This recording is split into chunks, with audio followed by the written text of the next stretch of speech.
पुण्यामध्ये झिका व्हायरसचे 2 रुग्ण आढळलेले आहेत। झिका व्हायरसचे हे दोन्ही रुग्ण आढळलेले आहेत, मात्र या दोन्ही रुग्णांमध्ये सौम्य लक्षणे आढळलेली आहेत। झिका रुग्ण आढळलेल्या परिसरामध्ये पुणे महापालिकेच्या आरोग्य विभागाकडून आता सर्वेक्षण केले जाणार आहे। परिसरातील अनेक लोकांचे रक्ताचे नमुने देखील घेतले जात आहेत। पुण्यातून ही अत्यंत महत्त्वाची बातमी आहे। पुण्यामध्ये झिका व्हायरसचे 2 रुग्ण सापडलेले आहेत। दोन्ही रुग्णांमध्ये झिका व्हायरसची सौम्य लक्षणे आढळलेली आहेत, मात्र पुणे महापालिका यानंतर अलर्ट मोडवर आलेली आहे।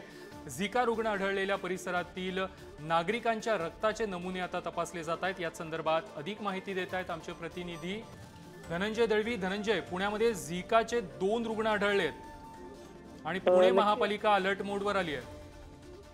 आपण जर पाहिलं तर झिका विषाणूचे जे आहे ते रुग्णांनी डोकं वर काढलेलं पाहायला मिळतंय। पुण्यामध्ये 2 रुग्ण जे आहेत ते या संदर्भातले विषाणूचे आढळलेले पाहायला मिळतात। जर आपण पाहिलं तर सध्या वातावरणातील जे बदल आहेत त्यामुळे पुणे शहरात सर्दी, ताप, खोकला आणि टायफॉइड सारख्या रुग्णांची देखील संख्या वाढत असताना आता झिका या विषाणूच्या रुग्णांनी डोकं वर काढलेलं आहे।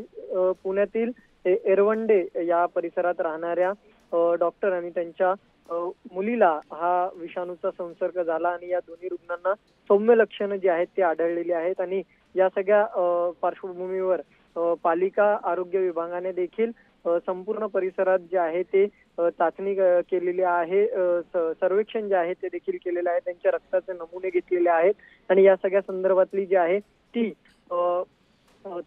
तयारी जी आहे ती आपल्याला पुणे महानगरपालिकेची पाहायला मिळते। त्यामुळे नक्कीच आपण जर पाहिलं तर याआधी असे रुग्ण जे आहेत ते गेल्या वर्षी काही प्रमाणात जे आहेत ते आढळले होते आणि यंदाही ते सर्वेक्षणात आढळलेले आहेत। त्यामुळे या सगळ्यावर कशा प्रकारे या रुग्णांवर कशा प्रकारे उपचार करता येईल यासाठी आता आरोग्य विभाग जो आहे तो देखील दक्षता ठेवून आहे आणि हे रुग्णांची संख्या येत्या काळात वाढू नये यासाठी काय करता येईल, कोणती पावलं उचलता येईल या सगळ्या संदर्भातली देखील चर्चा जी आहे ती आरोग्य विभागामध्ये सुरू असलेली आपल्याला पाहायला मिळते।